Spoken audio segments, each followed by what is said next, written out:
another way of talking about the web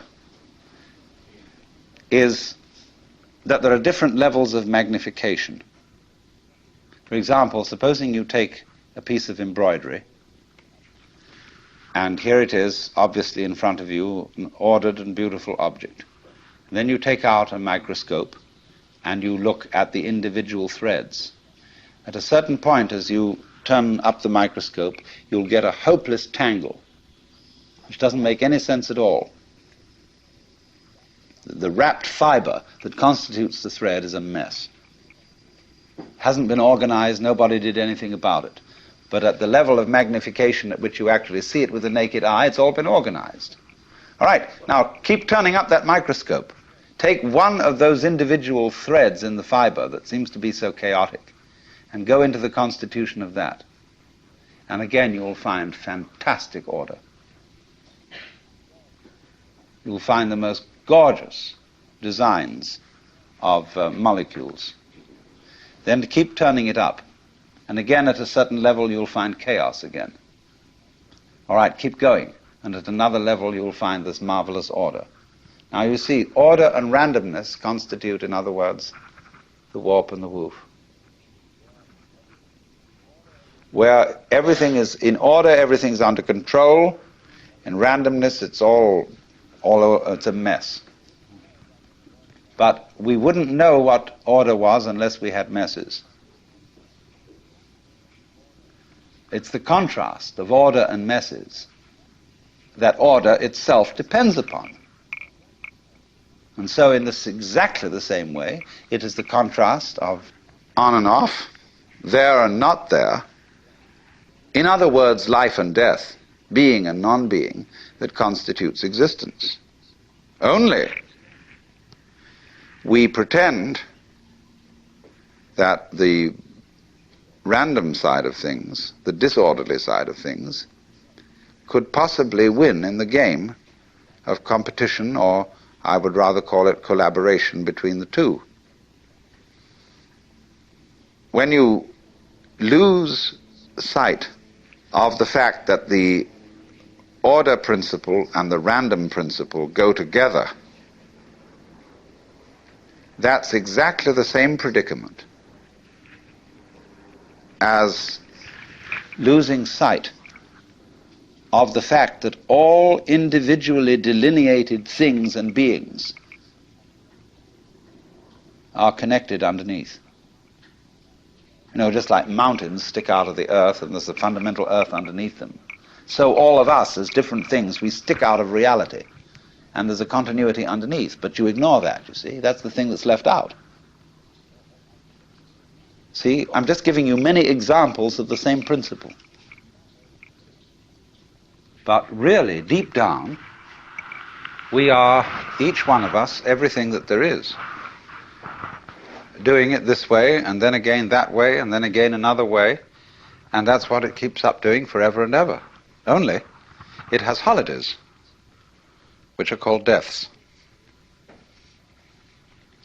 You know, in the story of the creation of the world in the Bible, God works for 7 days and rests the seventh. It's necessary to have a holiday. Holiday is holy day.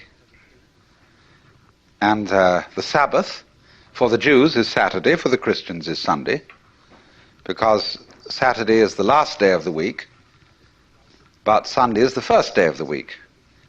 And it's a slight difference of alteration between a Jewish temperament and a Christian temperament. Some people like to take the holiday and then do the work. Other people like to do the work and then take the holiday. And since the Jews do the work first and then take the holiday, they're always a little up on the Christians in business.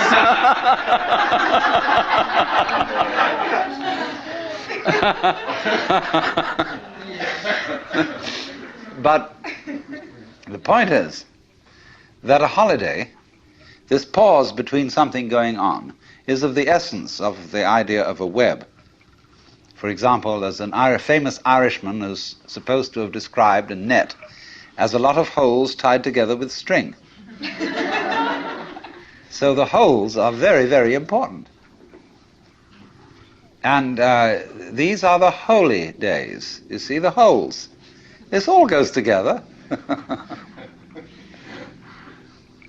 So there must be that interval. And it exists on all kinds of levels. It isn't simply that there is, for example, a sound that is sounded is a vibration, and the sound goes on and off. Everything that we call sound is sound silence. There is no such thing as pure sound. You couldn't hear it. What you hear is that tap, tap, tap, tap, tap, tap, tap, tap, tap, tap against the eardrum. But it happens very fast, so that you get more of an impression of sound than you do of silence. But between every little undulation of sound, there is also an interval. When you listen to music, you hear a melody. But what you hear, actually, that makes the melody significant are the steps between the tones, what we call the intervals. And a person who doesn't hear intervals is tone deaf. He only hears noises. He doesn't hear the steps. So that interval between whatever happens is as important as what happens. So we'll call these two things, the sound and the silence, the life and the death, somewhat analogous in weaving to the warp and the woof. Now, look at the marvelous way in which warp and woof go together. A piece of cloth is an extraordinary thing when you consider it's made of a line of string.